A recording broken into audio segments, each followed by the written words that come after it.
Jadi teman-teman, poin pertama bab kecewa. Kalau kita kecewa, saya yakin semuanya pernah kecewa dan mungkin masih akan kecewa atau bahkan lagi kecewa sekarang. Kelihatan dari muka-mukanya. Kecewa sama saya. Kenapa ceramahnya lama sekali? Jadi kalau lagi kecewa, apa poinnya tadi? Panggillah Allah. Ya Allah, ya Jabbar, wajburni, hibur saya ya Allah. Hibur saya, hibur hati saya ya Allah. Gimana cara Allah menghibur hati kita? Allah menghibur hati kita itu dengan diberikan wajilat qulubuhum. Allah menghibur hati kita dengan dijadikan liyazdadu imanan ma'a imanihim. Allah menghibur hati kita dengan dijadikan apa? Tuma'ninatul qalb. Ala bi dzikrillah tatma'innul qulub. Banyak cara Allah menghibur hati. Apakah Nabi pernah sedih atau kecewa? Kecewa pernah, sedih pernah di Al-Qur'an. Direkam. Terus cara Allah menghibur hati Nabi yang lagi sedih atau kecewa gimana? Ya ayyuhal muzammil qumil laila illa qalila nisfahu aw inqus minhu qalila aw zid alayhi warattilil qur'ana tartila inna nashi'atal lail hiya ashaddu wata'an wa aqwamu qila. Allah panggil Nabi ketika lagi sedih dan tidur. Ya ayyuhal muzammil. Ini dua kondisi Nabi lagi tidur dan dipanggil Allah. Satu, ya ayyuhal muddathir. Satu lagi, ya ayyuhal muzammil. Tidur kenapa Nabi? Bukan tidur, tertidur. Gara-gara capek seharian berdakwah dan capek seharian dibully. Dibully di mana-mana, pergi ke pasar, dibully di pasar, pergi ke tempat pertemuan, dibully di tempat pertemuan, pergi di sepanjang jalan, dibully di sepanjang jalan, pergi ke rumah keluarga besarnya, ke tetangganya, ke pamannya, ke sepupunya, dibully oleh tetangga dan keluarga besarnya. Kemanapun beliau pergi, beliau dibully, dihat, dihina, dicela seharian dari pagi. Satu kota Mekah ngebully beliau. Ada yang mengatakan beliau itu penyihir, ada yang mengatakan beliau itu pembohong, ada yang mengatakan beliau itu tercela. Muzammam, nama aslinya Muhammad, artinya terpuji, tapi diplesetin jadi Muzammam, artinya tercela. Atau orang salib dulu, pas perang salib menamakannya dengan istilah Muhammad. Apa Muhammad? Salah satu nama setan.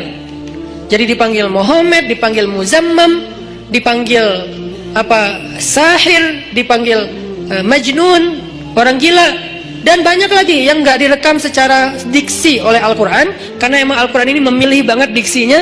Tapi secara simbolik Al-Quran nunjukin bahwa inilah celaan-celaan yang diterima Nabi berhari-hari dari pagi sampai malam. Pulang malam-malam ngomong ke Khadijah, Khadijah zammiluni, zammiluni, Khadijah selimuti aku, selimuti aku. Khadijah pengertian, diselimuti Rasulullah, diusap-usap kepala Rasulullah. Tenang Rasulullah, tenang ya Rasulullah, la tahzan ya Rasulullah, Allah nggak akan ninggalin kamu, Allah tuh sayang sama kamu ya Khadijah. Tapi di tubuh Rasulullah tuh banyak lemparan, bekas lemparan, dibersihin sama Khadijah. Setelah Khadijah wafat, nanti yang menggantikannya Fatimah yang bersihin bekas-bekas lemparan orang. Ada yang lemparin kotoran, ada yang lemparin barang apa, benda-benda keras sehingga melukai Nabi, dibersihin sama Khadijah. Udah capek, Nabi tertidur. Udah beres urusan, dihibur oleh Khadijah. Begitu sampai waktu yang hening, Khadijah udah tertidur, penduduk seluruh bumi udah tertidur. Allah memanggil kekasihnya, ya ayyuhal muzammil, wahai orang yang berselimut. Itu panggilannya lembut. Jadi kita kalau baca surah Al-Muzammil jangan ya, enggak gitu. Allah manggilnya enggak gitu, kaget atau orang lagi tidur ya. Nah ayatnya aja lagi berselimut, manggilnya teriak-teriak. Jangan, itu namanya prank. Itu bukan tilawah, itu ngeprank. Makanya jangan tilawah sambil ngeprank. Ya ayyuhal muzammil, wahai orang yang berselimut, kumil laila illa qalila. Di situ kelihatan Allah tuh pengertian banget. Kumil lail illa qalila, bentar aja, nggak usah lama-lama. Kenapa? Karena begitu Nabi berdiri sholat, disitulah Allah akan menghibur hati Nabi.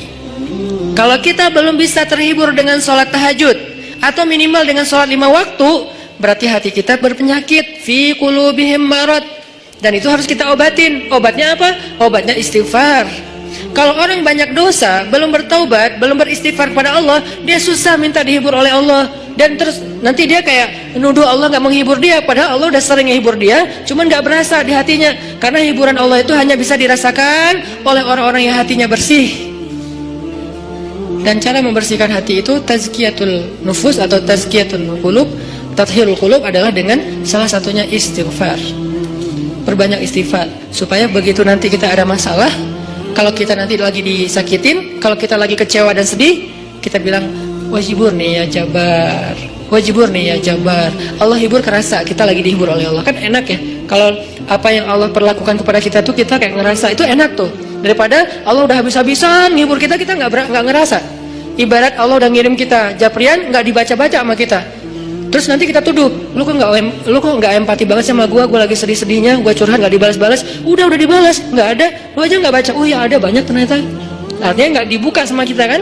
Kenapa nggak dibuka? Mungkin pulsa kita habis, mungkin handphone kita error, mungkin apa dan segala macam kemungkinan. Nah gitu juga dengan Allah.